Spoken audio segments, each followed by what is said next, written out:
Will be on drugs and none of us will be depressed. It doesn't quite work that way. Now your conscious mind, your intellect, can only do about 5 plus or minus 2 things in any moment. Your unconscious, however, does about 5 million things in any moment. What is your unconscious mind? It's the part of your mind that you're not aware of right now. It's the part of your mind that's responsible for your respiration. You don't need to think every second of every day about breathing. You just breathe. It's the part of your mind that's sending blood around your body right now. You don't have to focus about sending blood to the little toe on your left foot now. It just does it. It's the part of your mind that controls all your movement. If you will just raise up your right arm for a moment, like this, lovely, and pull it down. Now, if you had to consciously do that, there's about 147 muscles between your shoulder and your fingertips. If you consciously instructed every muscle, would be here for the next hour, and you'd probably get your arm up about a quarter of the way. But you just think, I want to raise up my right arm, you do it. That's your unconscious mind.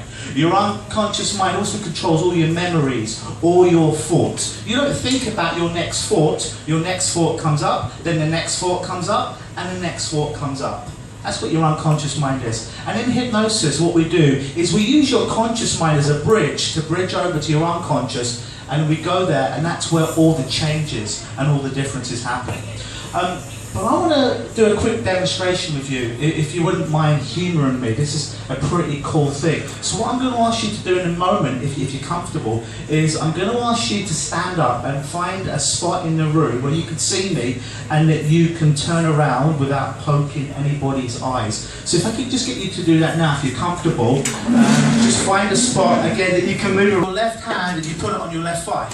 I'm then going to ask, this works for me first, I'm going to ask that you point your right finger, your index finger, that's your pointing finger out like so. You shouldn't be pointing at me, that's rude. Did your mums never tell you? It's rude to point. No, just kidding. And then what I'm going to ask you to do from there is I'm going to ask you to twist around, okay? So if you go ahead and do that now, feet together, left hand, left thigh, right finger, and then in a moment, not just yet, I'm going to ask you to twist around as far as you can. So, not just yet, just keep pointing at me. Lovely, I love all the fingers on me. Alright, so then I want you to slowly go around, but maybe even a little bit of pain if you go too far.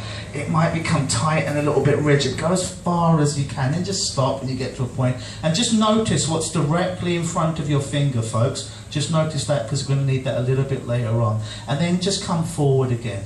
Lovely. And just shake out your body a little bit. Alright. If you wouldn't mind now, I'd like you just to close your eyes. And if you visualise or you feel more comfortable having your eyes open, you can do that as well. I'm just going to ask you to do a couple of things. I'm going to ask that if you were to go 10 centimetres further, what would it look like? What would be in front of you if you could travel 10 centimetres further? What would you see? What would you hear? What would be in front of you? What would you be saying inside of your head if you could go 10 centimetres further? Just get some kind of experience of doing that now. And now I'd like you to imagine what would happen if you could go 20 centimetres further in that right direction, that you're more flexible, that you were more supple, that you could go further than you ever thought imagined. What would be in front of you if you went 20 centimetres further? What would you say to yourself? How would you feel? What would you see?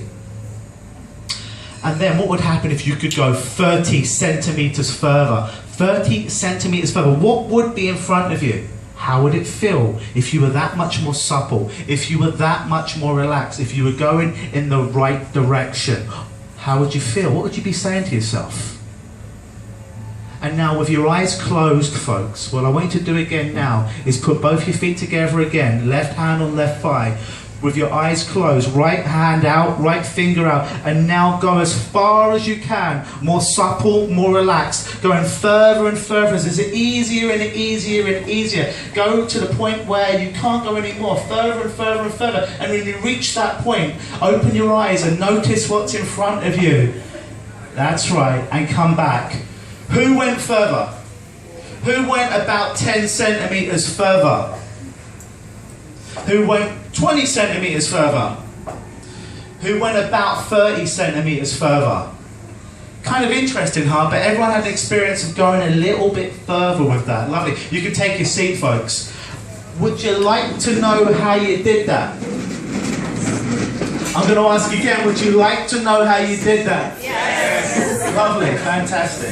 This audience participation time.